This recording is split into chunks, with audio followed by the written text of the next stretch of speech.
মনোযোগ দেওয়া লাগবে না, তোমাকে টেনে টেনে টেনে টেনে নিয়ে যাবে। আখতারুজ্জামান ইলিয়াসের লেখা এমন না, তোমাকে টেনে টেনে নিয়ে যাবে না। কিন্তু এই যে ম্যাচুরিটি একটা অনেক বড় ইম্পর্টেন্ট ব্যাপার।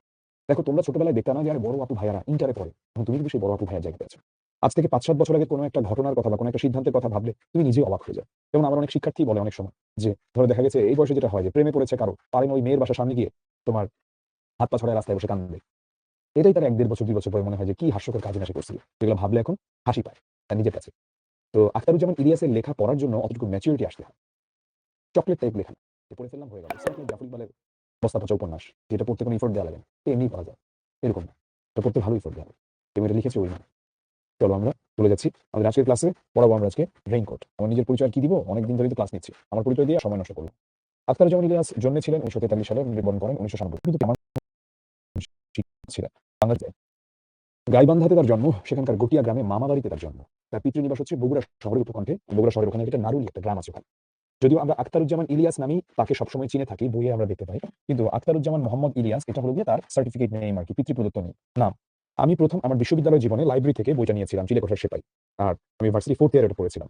আর খোয়াবনামা নাটকটা আমি দেখেছিলাম, খোয়াবনামা উপন্যাসটা আমার পড়া হয়নি। খোয়াবনামা উপন্যাসটার আলোকে একটা নাটক আছে, নাট্যরূপ দেওয়া হয়। আমি সেটা শিল্পকলা একাডেমিতে দেখেছিলাম আজ থেকে ৪-৫ বছর আগে, মূল নাট্যশালাতে। আমার এখনো মনে আছে, মিনিমাম ৫ বছর আগে হবে, সেটা করোনার আগে আমি যখন কথা বলছি।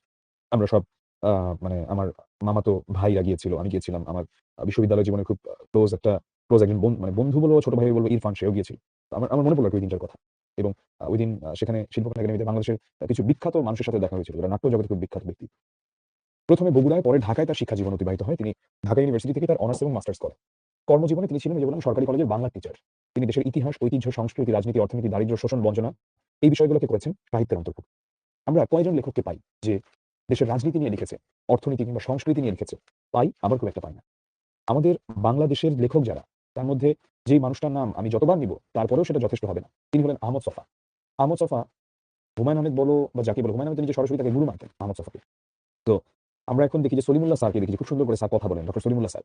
সলিমুল্লাহ স্যার কিন্তু আহমদ ছফার সরাসরি শিষ্য। আহমদ ছফা নিয়ে একটা কথা না বলি না, আহমদ ছফা ছিলেন প্রফেসর আব্দুর রাজ্জাকের শিষ্য। প্রফেসর আব্দুর রাজ্জাক, জ্ঞানতপোষ আব্দুর রাজ্জাক, তার মতো জ্ঞানী মানুষ কম জন্মেছেন আমাদের দেশে। আব্দুর রাজ্জাক ছিলেন তার শিষ্য। আব্দুর রাজ্জাক ঢাকা বিশ্ববিদ্যালয়ের টিচার ছিলেন পলিটিক্যাল সায়েন্সের। তো তিনি ছিলেন লাস্কির শিষ্য, বা লাস্কির আন্ডারে তিনি তার পিএইচডি করছিলেন। লাস্কিকে সার্চ করে দেখো গুগলে, হু ওয়াজ প্রফেসর লাস্কি। তো যদি হচ্ছে এই, তুমি বলতে পারো যে মানে পলিটিক্যাল সায়েন্সে বা এই পৌরনীতিতে যদি হচ্ছে কোনো আইনস্টাইন থাকে পৃথিবীতে, সেটা ছিলেন লাস্কি। তো লাস্কির আন্ডারে উনি ওনার পিএইচডি করছিলেন, থিসিস করছিলেন। তার সেই পিএইচডির শেষ হবার আগেই, তার পিএইচডি শেষ হবার আগে একটা পর্যায়ে লাস্কি মারা যায় এবং সেই ওয়ার্ল্ডের টপ র্যাঙ্ক ইউনিভার্সিটি থেকে পিএইচডি শেষ না করে আব্দুল রাজ্জাক স্যার চলে আসে। দ্যাট ওয়াজ দ্য গাট, ওনাদের সাহস এমনই ছিল, এই জন্যই এত কিছু হইতে পারছেন। ওনার কথা ছিল যে আমি এই জিনিস লিখতেছি, এই জিনিস বোঝার মতো লাস্কি ছিল। লাস্কি মারা গেছে, এখন এটা লেখা লাভ নাই, এটা বোঝার মতো মানুষ নেই, আর কেউ বাইচা নেই। এটা যে বুঝতো একজনই বুঝতো, লাস্কি খেলতে বুঝতে পারতো, লাস্কি নাই, লাস্কি মারা গেছে। তো এখন এটা লেখা লাভ, এটা বুঝবে না, অন্যদেরকে এটা দিলে। এটা বোঝার মতো মানুষ বর্তমানে নাই পৃথিবীতে। তো এগুলো ছিল তাদের গাট। এনিওয়ে, আমরা চলে যাচ্ছি আমাদের আজকের পড়াতে। আমরা তাই ৫টা ছোট গল্প গ্রন্থে আমরা ২৮টা গল্প পাই, ঠিক আছে? তো আমরা যে ছোট গল্পটা আজকে পড়বো এটাও তেমনই একটা গল্পের অন্তর্গত, গল্প গ্রন্থ। আর তার ২টা উপন্যাস রয়েছে আর একটা প্রবন্ধ সংকলন রয়েছে। খুবই অল্প বই তিনি লিখেছেন, মোটে তিনি ৮টা বই লিখেছেন। ২টা উপন্যাস, একটা প্রবন্ধ সংকলন আর ৫টা ছোট গল্পের বই। তার একটা বইয়ের কথা, একটা গল্পের কথা বলতেই হয়, এটা পড়বা পারলে, ঠিক আছে? আমি লিখে দিলাম আজকে, গুগলে সার্চ করলেই এটা কোথাও না কোথাও পেয়ে যাবে। দুধে ভাতে উৎপাত, এটা পড়ো, আখতারুজ্জামান ইলিয়াস। এবং তোমাদের এখন বয়স হচ্ছে এই ধরনের বই পড়ার, এখন তুমি অতটুকু ম্যাচিওর হচ্ছে। যেমন ধরো সুনীল গঙ্গোপাধ্যায়ের সেই সময় এই বইটা যদি ক্লাস 7-8 এর কাউকে পড়তে দেই, ওর ম্যাচুরিটি হয় নাই এটা। যেমন আমি গত কয়েকদিন আগে তোমাদের সাথে শেয়ার করি, ম্যাক্সিম গোর্কির মা বইটাকে আনাই। সর্বকালের সর্বশ্রেষ্ঠ যদি ৫০টা বইয়ের লিস্ট হয়, তার মধ্যে এই বইটার নাম অবশ্যই আসে, হয়তো প্রথম ২০-২৫ এর মধ্যেই চলে আসে, ম্যাক্সিম গোর্কির মা। তো বইটার একটা খুব ভালো অনুবাদ আছে, পুষ্পময়ী বসুর অনুবাদটা। আমি বাংলাদেশে এটা পাইনি। শেখ হাসিনা পালানোর তার কিছুদিন পরে আমার একটা ক্যাডেট কলেজ জুনিয়র, ও গিয়েছিল একটা কাজে ভারতে, তো ওকে দিয়ে আমি বইটা আনিয়েছি কলকাতার বুক স্ট্রিট থেকে। তো পুষ্পময়ী বসু সেখানে যে অনুবাদটা করেছেন, সেটা আমি কেন আগে পড়ি নাই ম্যাক্সিম গোর্কির মা? আমি এখনো স্টার্ট করি নাই। Recently Maxim Gorky, Fyodor Dostoevsky, Leo Tolstoy এগুলো পড়তেছি। আমি তো একসময় জাফর ইকবাল পড়ছি, হুমায়ুন আহমেদ পড়ছি। তো প্রত্যেকটা জিনিস একটা বয়স আছে। ম্যাক্সিম গোর্কির মা নিয়ে আমি শুনতাম এই বইটা কারো ৩০ এর আগে পড়া উচিত না। আমি জানি না, আমি তো এখনো পড়ি নাই, সো আই ক্যান্ট কমেন্ট, আমি তো পরের বার বলতে পারি। এখন যখন আমি ফিওদর দস্তয়েভস্কি পড়তে যাই, তখন আমার মনে হয় কিন্তু যেমন ফ্রান্স কাফকা। ফ্রান্স কাফকাকে নিয়ে আমার প্রথম ফ্রান্স কাফকার সাথে পরিচয়, ভিডিও দেখতে পারতাম না, কম্পিউটার চালানোর খুব লিমিটেড অ্যাক্সেস ছিল, ওটা থাকা না থাকা একই কথা। একদমই একটা ধরো লাইফ, যেখানে কোনো প্রযুক্তি, তথ্য প্রযুক্তি ওভাবে আসলে খুব একটা জীবনের বিঘ্ন ঘটাচ্ছে না। তো লাইব্রেরি আওয়ারটা, গেমস আওয়ারটা, সেটাই ছিল একটা অনেক বড় বিনোদনের মাধ্যম। সেখানে যে প্রথম একটা বই পেলাম, আমার পুত্ররা, ফ্রান্স কাফকা, যেটা অনুবাদ করেছেন মাসরুর আরেফিন। মাসরুর আরেফিন বাংলাদেশের আহ, যারা গত কয়েক বছরের লেখালেখিতে খুব নাম করেছেন তার মধ্যে একজন। তিনি তার নিজের ক্যারিয়ারও অনেক অনেক সফল একজন মানুষ, তিনি সিটি ব্যাংকের এমডি।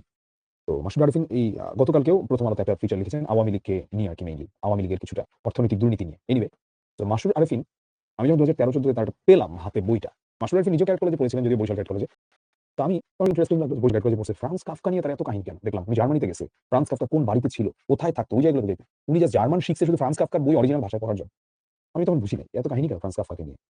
তারপরে পৃথিবীব্যাপী বলা হয় যে সে নাকি সাহিত্য জগতের একটা মোড়ই ঘুরাই দিছে ফ্রান্স কাফকা। তো আমি এটা আসলে তখন ধরতে পারিনি। এবং আমি যখন ওনার অনুবাদটা পড়ি আমার কাছে খুবই বোরিং লাগে। কি ঘোড়ার ডিম লিখছে। এটা নিয়ে এত নাচানাচি কি আছে? ব্যক্তিগতভাবে মাসুদ আরিফিনের অনুবাদ আমার কাছে পছন্দ হয় না। এটাও একটা কারণ হতে পারে। মাসুদ আরিফিনের অনুবাদ আমার কাছে কখনোই ভালো লাগে না অনুবাদ হিসেবে। বাট এট লিস্ট থেকে অবাক হই আর বুঝি যে কেন ফ্রান্স কাফকার খুব অল্প বই পাওয়া যায়। কারণ তিনি তার নিজের সৃষ্টিকর্মের 90 ভাগ তিনি পুড়িয়ে দিয়েছিলেন। একটা মেয়েকে তিনি অসম্ভব পছন্দ করতেন, যার নাম ছিল মিলেনা।